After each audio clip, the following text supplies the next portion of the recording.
Hey everyone, it's Friday. You're watching CBC News BC. I'm Benit Brach here in the Vancouver newsroom, and here are your top stories this afternoon. Well, the new Royal Roads University campus is honouring BC's former premier, the late John Horgan. The new campus is in Langford, where Horgan lived, and Premier David Eby says it's a fitting tribute to Horgan, who knew that education opened doors to opportunity. His widow, Ellie Horgan, says the naming of the campus would have meant the world to him. She adds his love for Langford, for education, and for young people will all come together at this campus. Horgan was BC's premier from 2017 to 2022. He then served as Canada's ambassador to Germany, and Horgan was diagnosed with cancer for a third time before his death in November last year. Vancouver police say they have re-arrested high-risk offender Randall Hopley, that too on the same day that he was released from prison. Now, police say he was ordered to live at a halfway house in Vancouver, where he was picked up later in the day by officers after a Canada-wide warrant was issued. He's alleged to have refused the directions of his parole officer and left the house. Now, Premier David Eby says he is not happy there was no notice of Hopley's release. I mean, this is outrageous. The last time Mr. Hopley was released, he terrified a family and the entire province. I can't fathom how he would be released again. And I'm also deeply disappointed that notification was not provided by Corrections Canada to the public, especially in the immediate area. The public, their confidence in the justice system is being tested right now. And we need the federal government to step up and ensure that things like this can't happen. So Hopley has a long history of criminal offenses. He served 6 years in prison for the 2011 abduction of a 3-year-old boy in southeastern BC. He was also the subject of a 10-day manhunt after leaving another halfway house in 2023. Today is the 111th anniversary of the Komagatumaru incident.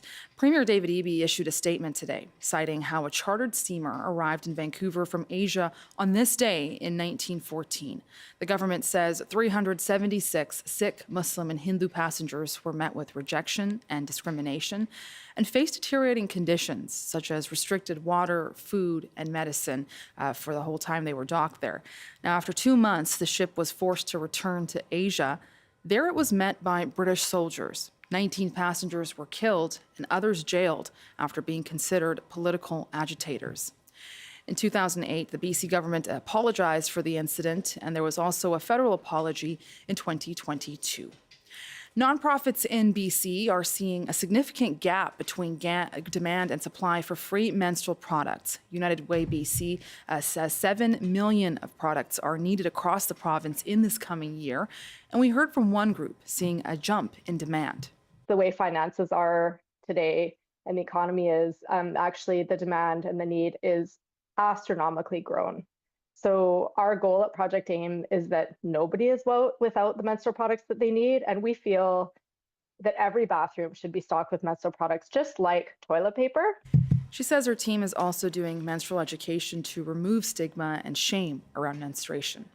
And that's what we have for you so far. You're watching CBC News BC. I'm Benit Brach. Up next is BC Today. Stay with us.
Good afternoon. Thank you for joining us.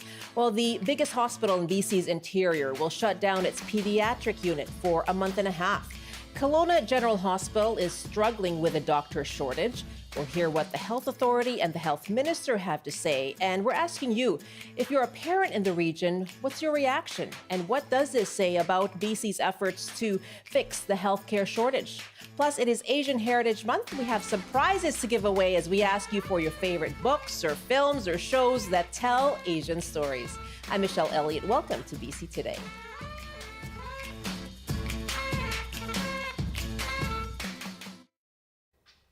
The ongoing doctor shortage in Kelowna has led to Interior Health shutting down the pediatric ward at Kelowna General Hospital for at least 6 weeks starting Monday.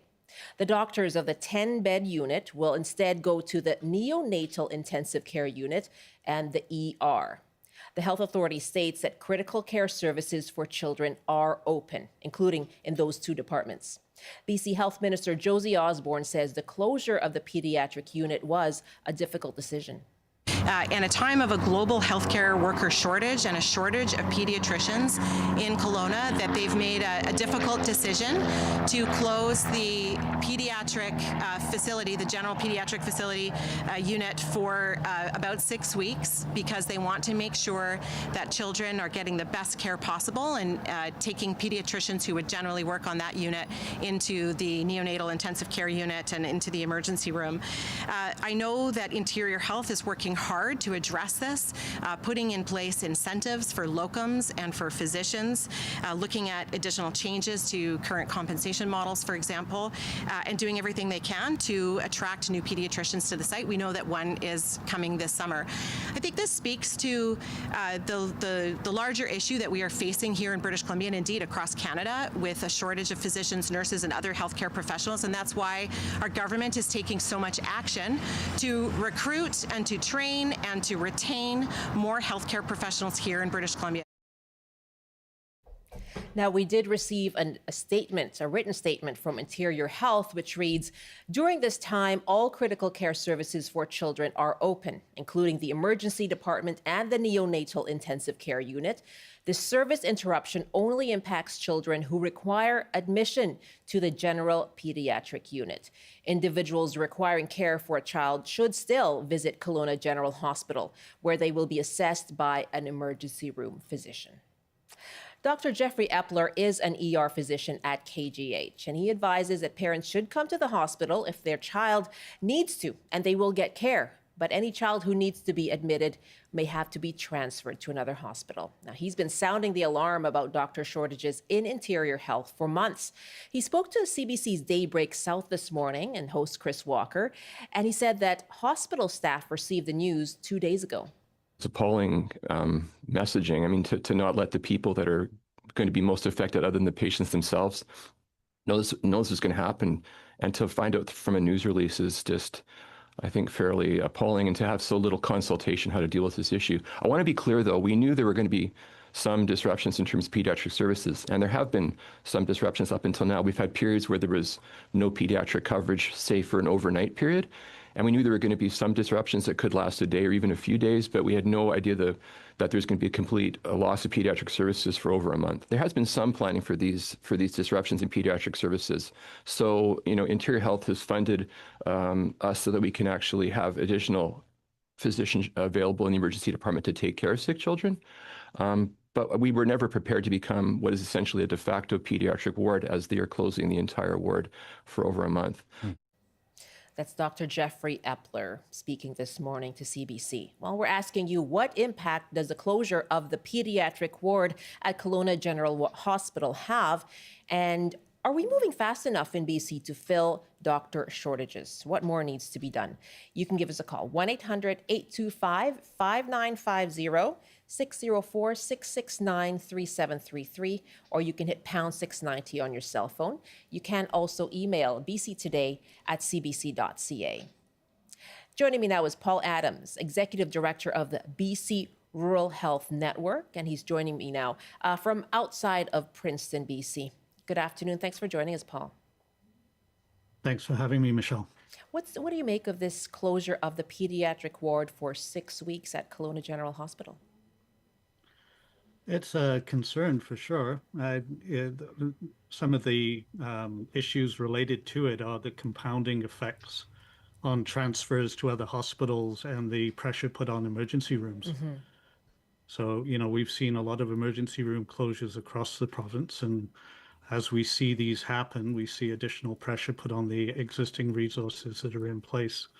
And the pediatric situation will still be available to people needing emergency care within Kelowna and surrounding areas. But what impact will that have on other emergency departments and on the transfer system for patients between hospitals? Right. How reliable is that transfer system for patients if they need to be admitted to go to another hospital?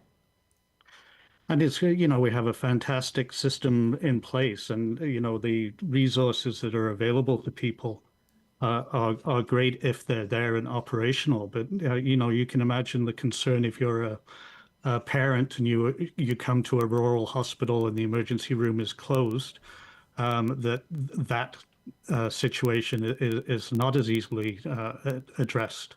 So when we see these massive distances between different locations and people having to travel to seek emergency care, that is a really a significant concern for the people across rural British Columbia. Right. And so, over the last year, we've seen these intermittent ER closures, happening all through the province. And in this particular case, it sounds like they're trying to fill the gap in the ER, as well as the neonatal intensive care unit, by moving doctors to those wards. Is this at least a temporary solution to prevent a closure of the emergency room? It is, but I think it's an indication of the weakness that is inherent within, a fragile system. So, again, it is fantastic that we have resources available within large centers where people can access services, and that, the pediatric ward being closed is a significant problem for residents of Kelowna having to travel out of town if their kids need to be admitted. But they still will have emergency provision. It's those centers where no emergency care is available and has been repeatedly unavailable for years that is really causing concern for residents in rural community. Yeah. Can you give us a sense of what impact that lack of service has been having on residents in rural parts of British Columbia? Yeah, I mean, if you can imagine Lillooet, for example, I think we're at 30 closures now since the beginning of the year. And if you are to show up at an emergency department, and the ability to be notified that the emergency department is closed is not really in place. Right. So you can show up and there's a closed sign on the door, and then you have a 2-hour commute to the next facility. And, if you happen to be in the backcountry or you're on vacation, and you need to make a decision at a junction of a road to go left or right, we need to have some better indication of whether these services will be available and in place. I think the work that's being done, within the Ministry of Health and the additional recruitment of professionals from all over the world, including the US and the new medical school and new facilities, all of these longer-term measures are long overdue. But we really need immediate and urgent action on dealing with keeping doors open within emergency rooms across the province. I should say as well that the health minister has said a pediatrician has been hired and is starting in the second week of July. Let me just put out the numbers now, asking you, especially if you live in the interior, if you rely on Kelowna General Hospital, if you're a parent in the region, we'd love to hear from you. What's your reaction to the temporary closure of the pediatric unit at Kelowna General Hospital? It's a 10-bed unit. Doctors are being reassigned right now to the ER and to the neonatal intensive care unit. And the health authority says critical care services are open for children. It's when a child needs to be admitted that you may see an issue there. So we're asking you, what's your reaction? What impact might that have? And what more needs to be done in the immediate to deal with the healthcare shortage in BC? Our numbers are 1-800-825-5950, 604-669-3733. You can hit pound 690 on your cell phone. You can also email bctoday@cbc.ca. Paul Adams is my guest, who's with the Rural Health Network in BC. Let's take a call from Jason in Victoria now. Hi, Jason. Hi, how are you? I am fine. What are your thoughts on the closure Well, of this pediatric care ward? Well, it's quite alarming, especially when you say pediatrics, right? I mean, it's quite alarming, and I think that our system, our healthcare system, is unfortunately so broken. I mean, it's great if you break a finger, they'll cast you up. When it comes to the shortages, when it comes to acute long-term care, I mean, I am a firm believer in a two-tiered system, first and foremost. Secondly, we have to allow international doctors and practitioners come in and recognize their credentials, and we've been struggling with this for the last 20 to 30 years, where foreign credential recognition, it takes so long. We don't even speak, British Columbia especially, an attractive place for healthcare professionals, where we have a shortage of anesthesiologists. We have a shortage on every direction because, it's made up by a governing body, which is called the BCMA, which 50% or more are GPs. They control how much the fee schedule is for each practitioner. Okay. And it's a joke. It's a complete broken system, and you got to call for a two-tiered system, and you got to allow international workers in, especially these rural communities. Get doctors from England, get doctors from South Africa. And you feel that some privatization or increased privatization would attract more doctors then, or more other healthcare staff? It would attract doctors. It alleviate the public health, the public system as well. You'd have shorter waits. It would actually solve the problem. Like I said, I think the human anatomy, the body in England or South Africa, when it comes to practicing medicine, it's pretty much the same body. There's nothing different. If anything, they probably have more experience over there because of the different trauma, operations that they go through. But still, I mean, it's a simple solution. I cannot believe it's such a broken system where we're turning kids away. You go to Lillooet, BC, they shut down their hospital I think it was 7 o'clock, 8 o'clock. I mean, this is all for greed. It's all for greed. If I have a spinal cord injury. Thank you very much, Jason. I'm just going to jump in and also just clarify. You referred to the BCMA, which is now Doctors of BC. They are a different kind of body. It's a college of physicians and surgeons that is a regulator, essentially. And why don't I go back to you, Paul, because the province has said it is working on expediting licensing for foreign trained staff. They've been doing these for a couple of years. And they say from January 2023 to December 2024, more than 1,600 internationally educated doctors have received either full or provisional registration in BC. I mean, how far are we getting when it comes to that? When it comes to attracting and actually licensing foreign trained physicians? Yeah, so we are making inroads, and we do work, globally in order to attract people to British Columbia. But the COLA needs to recognize that we have a global shortage of physicians and healthcare professionals broadly. So, attracting people who don't exist doesn't happen. So, a lot of effort is being put into recruitment. We need to do more. We need to remove some of the bureaucracy and the hurdles to licensing. And we need to do that, especially with privileging. So, there are physicians who are licensed to work in BC who are not privileged to work in individual hospitals for emergency rooms. And some of those barriers definitely need to be removed, and an ease to access needs to be created. But we need to do more with the resources that we have, and we need to extend our existing workforce by using alternative methods. So, there's some great programs with real-time virtual support that can help improve the care that's provided with a limited team. And we need to bring in more boots on the ground. So, individuals like physician assistants into the program. We have a couple of those working in the province, but we need to attract more of them. And we need to expand the scope of work of people like our nursing forces and the paramedics in the province, and bring in additional skill sets just to keep the door open. Privatization typically draws our professionals away from the public service. So, two-tiered health is certainly not something that we see as being a good means of delivery, but it's still not a means of delivery if you don't have the personnel to put into a system. So the first issue is to increase our workforce. We're doing that for the long term, and we need to look at more immediate measures for the short term. Let's take another call. Again, our numbers, if you want to weigh in, 1-800-825-5950, 604-669-3733, or just hit pound 690 on your cell phone. We're asking you, especially if you live in the interior, what's your reaction to the 6-week closure of the pediatric unit at Kelowna General Hospital? Certainly a lot of families have been moving to the Okanagan, to Kelowna. It is a growing part of BC. What are your thoughts on the temporary closure of the pediatric ward? And what more needs to be done when it comes to filling the gaps, the shortage of physicians, especially in rural parts of the province? We have a call now from Kelowna, and Lee is on the line. Hi, Lee. Thanks very much for joining us. Oh, hi. I just wanted to weigh in on a conversation. I've actually had 2 conversations just randomly.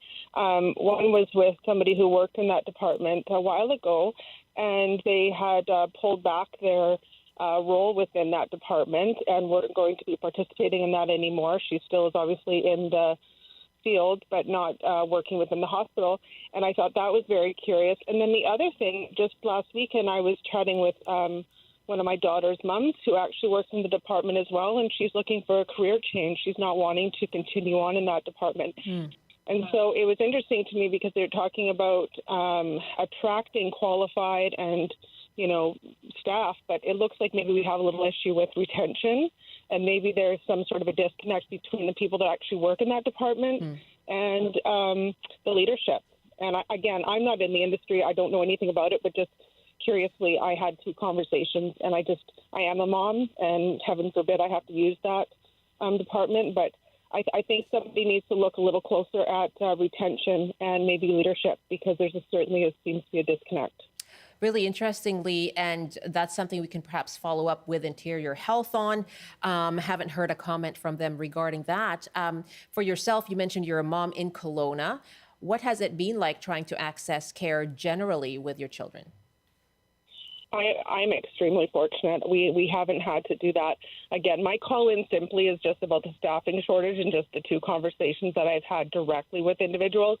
So I'm very fortunate. I feel for families that do need to access, and I've heard that it's very difficult. But again, we are very fortunate. We haven't had to, use those. You're in the community and speaking to people who work there, Lee. Thank you very much for giving us a call. Thank you. That's Lee in Kelowna. So the issue of retention possibly as well. Let me go back to you, Paul, on we can't comment on that, or I can't ask you to comment on that specifically, the leadership within the hospital itself. But are there challenges to recruiting or enticing and providing incentives for doctors to go to rural hospitals? Sure, they want to come to BC, but do they want to go to rural parts of BC? Yeah, no, there's huge challenges in the recruitment and the retention of physicians and nurses, and that has again a lot to do with the stresses of the environment and the compounding issues that people see. So when you have skeleton crews of people working in hospital environments, that becomes a very stressful, negative place to work, continually, and people get burnt out. And we need supports for those people. There's calls from physicians to see their administrative work reduced and to create better mental health supports for teams. I've been in rooms of physicians where everybody has been emotionally challenged by the work that they perform on a daily basis. And we need to be really grateful for those medical professionals who are in our communities, who are working in rural practice, and who provide so much of themselves in giving to others. So we are very grateful for all the frontline workers across this province, and we appreciate their work, and we need to do more to support them. And I think that, again, we need to provide more boots on the ground generally and take off some of the unnecessary burdens from healthcare professionals and put them where they belong, which is, within administration or within extra duties outside of the direct care that people are providing to patients. Peter is next now in Duncan. Hi, Peter. Thanks for joining us. What do you think of this temporary closure of the pediatric ward? Well, thank you. Thank you for having me. I'm actually, I made the call after I heard an earlier person talking about the two-tier system, but basically, I can certainly sympathize with what's going on. I worked rural remote as a physician for 25 years, in much more remote than Kelowna. In Kelowna, yeah. Around the late 80s, about 35 years ago, Canada and BC took a sharp right turn and actually cut enrollment in medical schools across Canada, while other countries like Australia, where I also worked, were raising them. They couldn't believe that we'd done that because of the boomer tsunami that was coming, basically as physicians were getting older and patients were getting older. So we do have a shortage of doctors and nurses.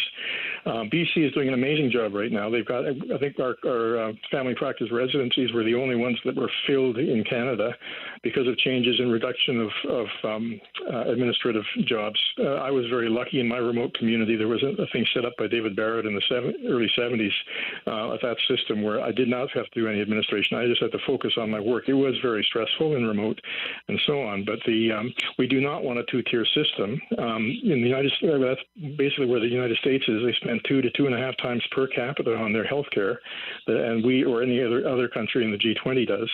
And they have the lowest life expectancy, highest rate of maternal infant death, and so on. And they have over 300,000 people running bankrupt for getting sick or injured in the United States every year. Between 26,000 and 23. Yeah. Peter, really good to hear from you. Thank you so much for sharing your experience as someone who's actually practiced for decades in rural BC. Great to hear from you. That's Peter in Duncan. And Paul Adams, thank you so much for your time as well. It's an ongoing discussion. We'll watch to see what happens with regard to Kelowna General, but also the healthcare system and the shortage there. Thanks so much for your time. Thank you, Michelle. Paul Adams is Executive Director of the BC Rural Health Network. We have some emails on this topic now as well. Mark writes, this has a major ripple effect for all interior BC families. Anyone in the Kootenays needing a higher level of pediatric care will now have to be medevaced to BC Children's Hospital in Vancouver, when without this closure, they might be sent to KGH. This places a higher demand on services from charitable organizations like the Ronald McDonald House, Easter Seals, Cops for Kids, BC Family Residency programs. These charities will gladly help families. However, the increased demand from this closure will certainly be felt. Arthur writes, my daughter-in-law, a top 1% student, applied to UBC Med School this year. The numbers are just over 3,000 applicants to the UBC Med School. 800 of those applicants got interviewed for positions. Just over 300, or 10% of the 3,000, actually got a position in first-year med school. 3 years from now, we will graduate just over 300 doctors from that school. Seriously, nowhere near enough. Aaron writes, the hospital in Kelowna doesn't affect me because I live on Vancouver Island in Port Hardy, where the emergency room is closed from 5 p.m. to 8 a.m. every single day. So the BC government better find more doctors. And Scott writes, it's time to ask, why does it still take 8 years or more to become a doctor?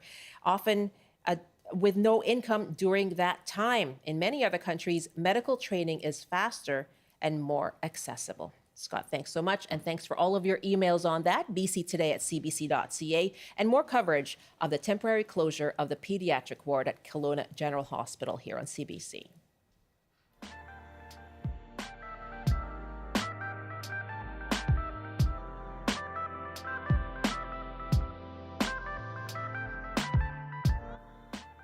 It's 12:30 now. You're with BC Today. I'm Michelle Elliott. Thanks so much for joining us. And coming up in our next half hour, we have some prizes to give away. Let's lead with that. We're going to talk about Asian Heritage Month and ask you for the creative works, the books, the films, the shows that you are enjoying, the artworks that you're enjoying that tell Asian stories. I'd love to hear from you. We have two great guests coming up as well. Right now, it is time for a CBC News Update.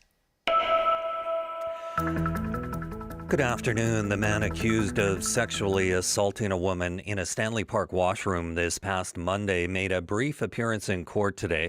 35-year-old Hartley Duckhorn has been charged with assault by choking, sexual assault with a weapon, robbery, unlawful confinement, and uttering threats. He remains in custody and is scheduled back in court June 4th. The BC Wildfire Service says warming and drying is expected to begin in the interior and eastern regions of the province starting today. It says fire danger remains highest in northeastern BC as rainfall has been too sparse to reduce drought conditions. The service says there are about 30 active fires across the province and about a third are classified as out of control. And Royal Roads University is opening the new John Horgan campus in downtown Langford in honor of the former Premier. Premier David Eby says it's a fitting tribute to a man who knew education opened the doors to opportunity. Horgan died of cancer in November at the age of 65. And now the forecast on the north coast. Periods of rain this afternoon with a high of 11. Highs up to 19 with a mix of sun and cloud in the Peace. In the central interior, including Prince George, a chance of showers and thunderstorms with a high of 14. Highs in the low 20s with a mix of sun and cloud this afternoon in the Kootenays. In the southern interior, including Kelowna, some sun and cloud with a high of 24. And for Metro Vancouver, Greater Victoria, and the Fraser Valley, a mix of sun and cloud, windy in some areas, with highs around 17. That's your CBC News update from Vancouver. Thank you very much, Rob. That's Rob Zimmerman in the CBC Vancouver newsroom. Welcome back. You're with BC Today here on CBC. And coming up on CBC Radio and on the coast, here's what Gloria has in store. Hi there, Michelle. It's Gloria Makarenko here, and I'd love it if you can join us for On the Coast this afternoon. We've got lots on tap. We're going to be speaking with some representatives of the Looking Glass Foundation. That's a program for British Columbians affected by eating disorders. We'll have that conversation. Also, we'll hear from comedian Graham Clark. Yeah, he's going to be doing the opposite of a tight 5 stand-up routine. Graham's going to be hosting a 24-hour marathon stand-up show, and he's going to join us beforehand, talk a little bit more about how he's preparing and how he plans to get through those 24 hours. Also, since it is Friday, our climate and science specialist, Darius Madavi, is going to be here with his weekly science quiz. A lot of people like to play along from home.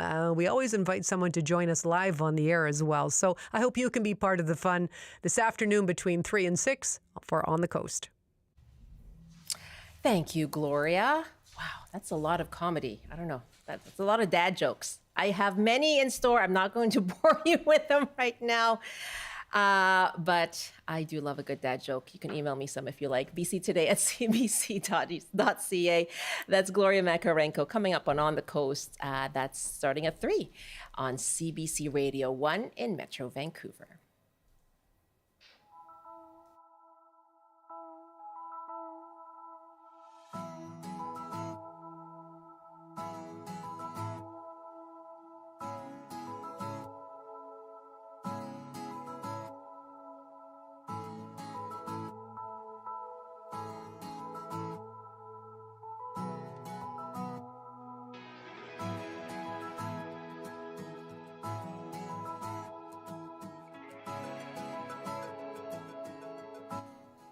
It is Asian Heritage Month, and we are celebrating by highlighting the creative works that showcase Asian stories.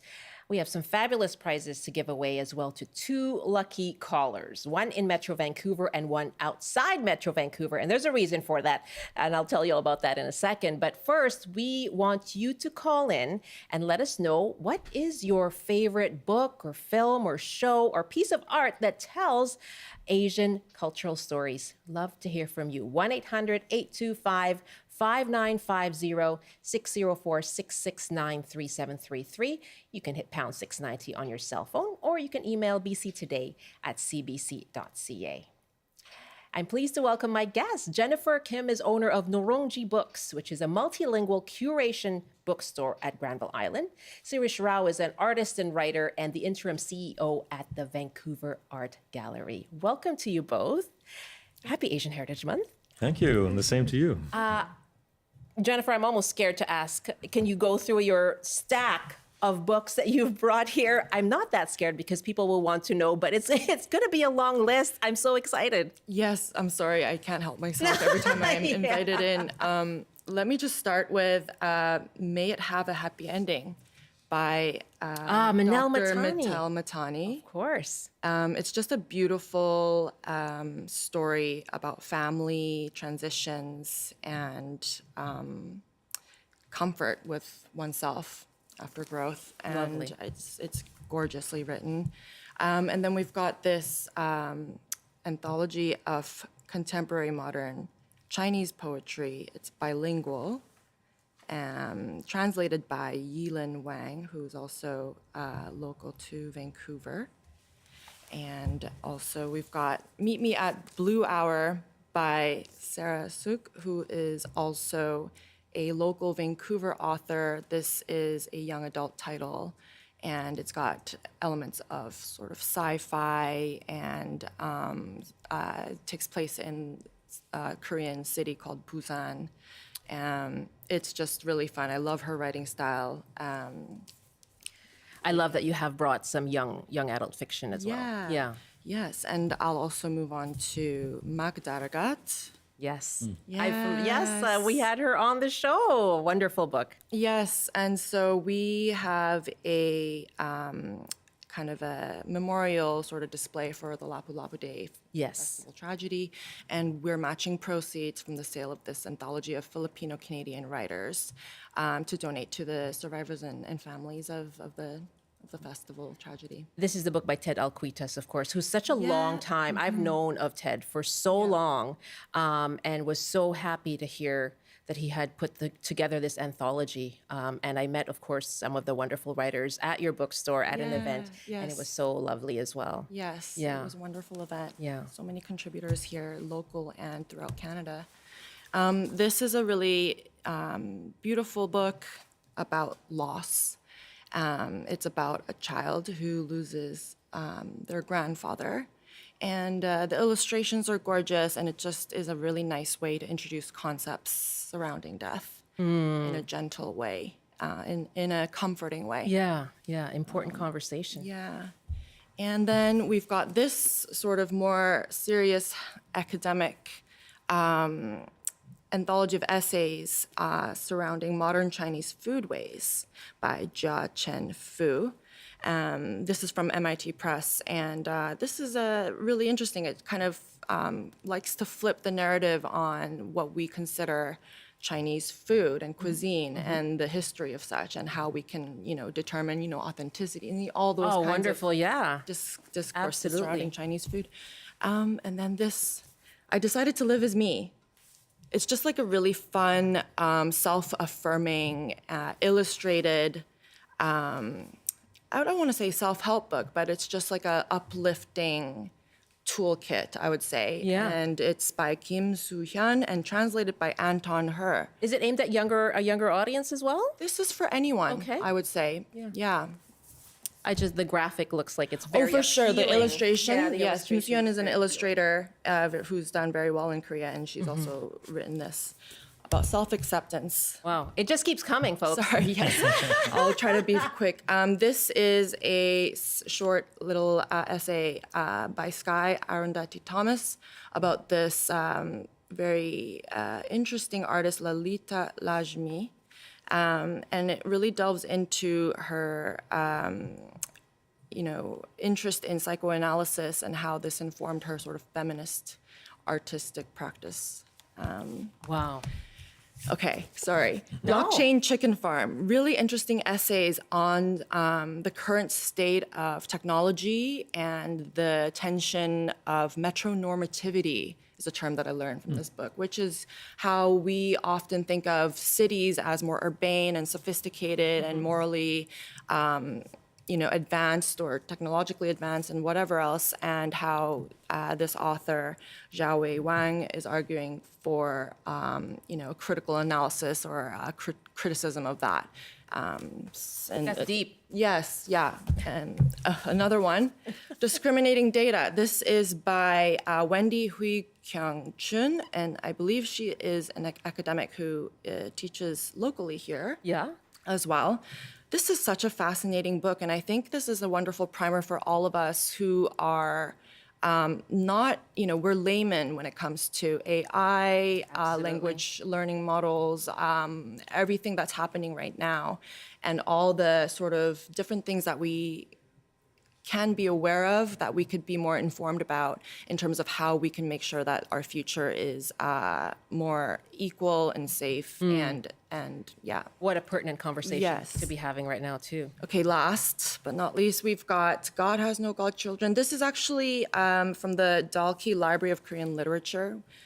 I'm very pleased to be able to offer the whole series in our shop right now. This is just one of several titles that are there. This is a series of short stories that deal with sort of contemporary culture in Korea and just all the different kinds of problems and challenges, but also, pockets of joy and humor. That's what life is all about. Yes. Absolutely. Okay, so those are fascinating. And I know, and I understand where you're coming from, because it's like you get an opportunity to celebrate these writers and it's like, I want to take this. No, I understand. And we need more opportunities to do that. And that's probably the point. And now, Sirish, not to be outdone, Or to be outdone. You come bearing gifts, but I do know one of your prizes as well. So go ahead, let us know what you've got in store. Well, I mean, I feel positively minimalist in comparison to Jennifer, which is also betraying, my heritage, which is from India, and we're pretty maximalist about most things and a sense of abundance. But maybe today I'm a minimalist because I wanted to introduce people to an artist who I think is absolutely a magician of sorts. Once in a while, you come across someone who storytells in a way that takes you away from the ordinary, takes you away from what exists and what is possible to what should be possible and could be possible. And that's a reason, really, why we go to literature, to music, Absolutely. to art, to find solace, to find a world that we hope for.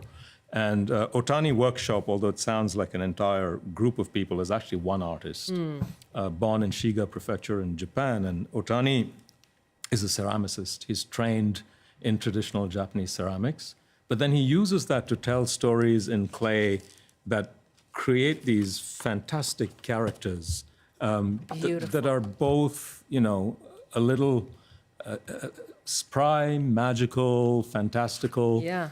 And this book is a children's book. I mean, in a previous life, I was a children's book publisher. And so I always have a fascination for children's books. I mean, I have a 9-year-old daughter, so I have an excuse now. Right. But before it was just you. yes, it was just me. Because I think there's an interplay between text and visual that we lose as we get older. And a possibility, a way of seeing the world. But I think what's beautiful is we not only have this book that is published by the Vancouver Art Gallery, but tomorrow, the exhibition of Otani Workshop's first solo show in North America opens at the Vancouver Art Gallery. Amazing. And what he's created really is a sort of a magical forest. You walk through the gallery as if he's transformed it into a forest, into a place of new mythologies. And a lot of the work he did while being in residence here at the Shadbolt Center for the Arts. So a lot of the work is found objects, debris, twigs from the forests of the Northwest Coast. And then bringing his own imagination, which actually he works in an old tile factory on Ajiwa Island in Japan, which is itself so magical. Yes. To think about. And I was saying to Jennifer before we came on that something about potters and ceramicists, I feel that their medium is not just clay, it's time. He gives you a sense that he has all the time in the world. Yeah, and that cover to me is so dreamy. It really is fantastical. And you can see a little bit of the ceramicist in him through that cover. It's just absolutely gorgeous. And you actually are inviting a lucky listener to come see the show tomorrow. Yes, the show, well, of course, there's that show, but it opens with our art party. Yes. Which is, where am I going? Which is our big, party that opens up not only this show, but another show of BC Ceramics, as well as a fascinating little conversation between Doug Copeland and another artist. I've heard of him. Oh, you've heard of him. Well, he's doing a Lego and cocktails on the rooftop of the Vancouver Art Gallery. There's going to be more than 1,000 people there. the surprise performances, DJs, a town choir by theater replacement. A lot of the focus, since it's Asian Heritage Month, are artists of Asian heritage, and it's a very contemporary telling of stories. So That sounds very maximalist. yes, it is. So I decided to tone it down now. But yeah, two people are welcome to join us, two of your listeners, to the art party, the opening of Atani Workshop, and they'll get this book when they come. So we have two fabulous prizes. We're going to give away the art party tickets to a Metro Vancouver listener because it'll be easier for you to get to it over the weekend for tomorrow. And then we're going to give away this wonderful book prize pack from Nooroongji Books to a listener outside of Metro Vancouver. Oh my God, how exciting. Our numbers, you can call and let us know what's a piece of art, artwork, book, film, show that you've enjoyed that celebrates or showcases or even tells, the difficult parts of Asian culture. 1-800-825-5950, 604-669-3733. You can hit pound 690 on your cell phone. And Yvonne is on the line in Victoria. Hello, Yvonne. Welcome. Oh, thank you. For me, it is a movie. Yeah. And the movie is called Crazy Rich Asian. Yes. Wonderful. So did you see it in the theater? No, I bought it. You bought it? Okay. So when was the last time you saw it then, Yvonne? Because it's a few years old now. Yes, I know, but I love it. And when I get the blues, I look at it. Oh, that's so true. Why do you watch it, especially when you kind of need to be uplifted? It's because it gives me a lot of energy and beauty. Crazy Rich Asian, it's really, there is everything in it. It's very entertaining. There is a love story. There is a person who is against their love. There is a beautiful background, and everything is so beautiful. The beauty that only the Asian can make. It's set in Singapore, isn't it? Yeah, it's filmed in Singapore and Malaysia. And Malaysia as well. And one of the actors there, Henry Golding, I just saw a program where he actually went to Malaysia to trace his Malaysian roots. Which was so beautiful. And he had a meal with someone who was part of the local village where his family was from. It was really, really wonderful. Yvonne, thank you so much for sharing that. I remember going to the theater to watch Crazy Rich Asians and the excitement in the room. Like, it was just, the laughter was like belly laughter. And just this like energy at the fact that there was this movie, like a big rom-com that featured Asian characters. Yeah. Absolutely. Yeah. What do you make of that? So this is something that is more mainstream, right? Like, what is the role for mainstream Hollywood when it comes to featuring Asian stories and Asian characters and Asian casts? Sirish? Well, I mean, I think you made that point, Michelle. It's that we can be a lot of things. The story, and this is often the thing that we see, especially in the diaspora, that there's a sense that Asian culture is ossified, but no, it's exciting. It's looking to the future. It's in the present. And our stories are not always that of overcoming some great challenge or a linguistic and cultural gap between They can be joyful. They can be joyful. They can be silly. I mean, as with every kind of person or people, we are many things. We are complex, and we're not the same. Okay, that's a really, really important point. And Jennifer, I mean, when I think about Asian Heritage Month, like I've been saying like a lot this half hour, I noticed, but there are a lot of Asian cultures that are diverse and distinct. Does it tend to become kind of celebrated as one lump, or all sort of seen as a monoculture when we talk about these sort of special months or special occasions? Right. It's a great question. I think, delineations and categorizations and labels necessitate sort of, pigeonholing in a sense. We have to define these categories of people and cultures and languages. And of course, because of the limits of language, that's necessary in some ways. But we also need to be always mindful and respectful, and just also revel in the joys of the actual differences between groups and also within groups too. Like Sirish was saying, we're not a monolith within our groups ourselves.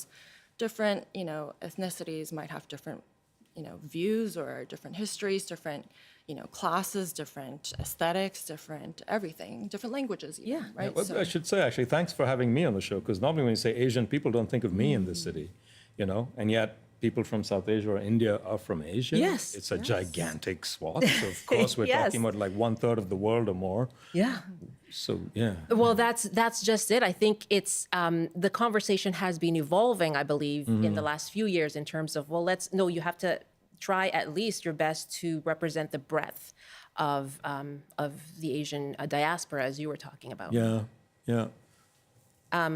I also do want to touch on the fact that you also said something there, which is it's about the universality of the human experience. All these things, these are stories that are unique to these cultures, but also there's something about them, the celebration or the family drama of Crazy Rich Asians that anyone who's a human being can relate to. That's really important, actually, Michelle, because I want to say, of course, Asian Heritage Month is for Asians to celebrate in our own distinct ways. But what an opportunity for people here. I mean, this is the most Asian city outside of Asia. And I will say that the 20th century was Europe's century, the 21st century was America's century, and now, the 19th was Europe's, the 20th was America's, and the 21st century is Asia's century, politically, economically, culturally. So this is a chance to learn from those cultural bridges that we all represent. Yeah. To engage with a part of the world that is going to shape the future of all our destinies in so many ways. It's exciting, but what a chance. Yeah. And yes, and see what can be learned, but also what can be relatable for you as well. Let's take another call here. Sarah is in Metro Vancouver because Sarah wants those tickets. Hi, Sarah. Thanks for calling in. Hi. I want to recommend The Kitchen God's Wife by Amy Tan. Yes. I found it on the sidewalk a year ago, and I read it while breastfeeding my newborn daughter, just beginning my journey on motherhood.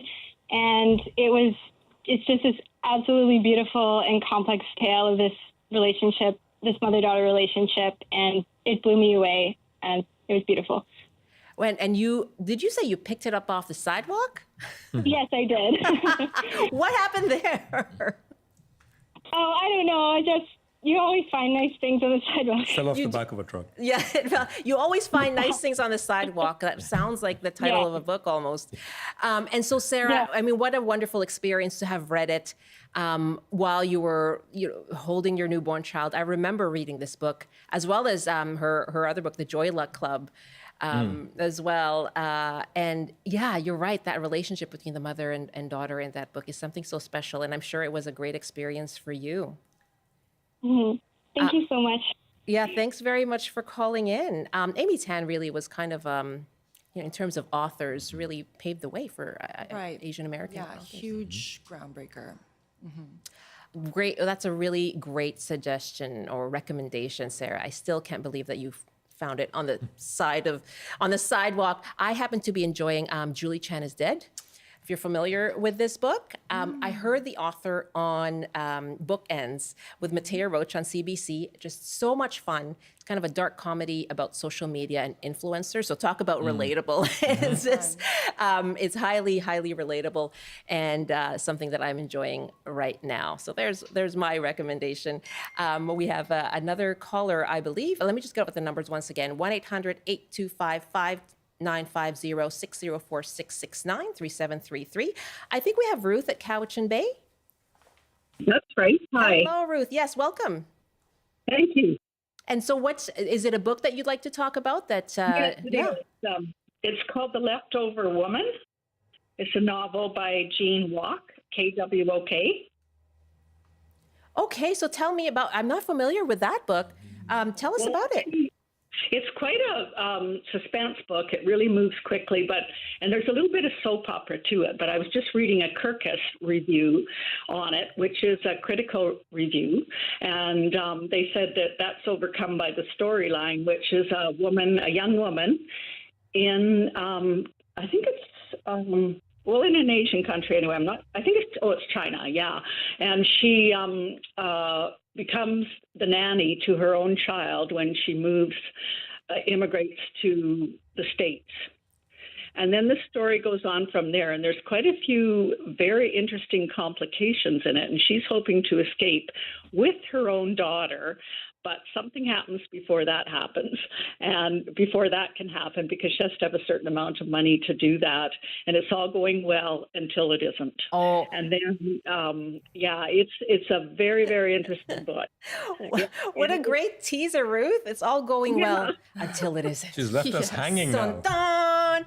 That was perfect. Yeah, you should write those for books. You should write the preludes. Ruth, thank you very much. We'll put your name in for the draw, okay? And I just looked it up. It also says that it's sort of an emotional family drama. So there you go. I also wanted to raise a book that I read recently called Now You See Us by Balikaur Jaswal. And it is about Filipino women who are working as domestic workers in Singapore and their experiences. And I really enjoyed that book and enjoyed the fact that there was a story that had been written about their experiences. It is a novel, but very much based on interviews that she did with domestic workers there. Our numbers, again, we just have one minute left. If you're on the line, 1-800-825-5950, 604-669-3733. I do have just a minute left, and I just also wanted to note that you had a lot of content for kids. Like this, the Otani Workshop book is for kids, and you had a young adult book as well. And it sounds like it's important to create content that reaches the next generation. Oh, yeah, absolutely. I mean, I think when I was growing up, I would only ever see multicultural or multilingual materials in the very back or in the basement of a library. And so for me, it's really important for us to have that opportunity to be in such a prominent space and to champion these. So wonderful to have you both. Thank you very much for your time. Thank you so much. Thank you. Congratulations to Sarah in Metro Vancouver. You are going to the Vancouver Art Gallery, and Ruth at Cowichan Bay. You get some books. Thanks so much for joining us. Jennifer Kim of Nooroongji Books and Sirish Rao of the Vancouver Art Gallery. I do want to say congratulations to Joaquin and his friends. They're graduating today. I am a proud mom.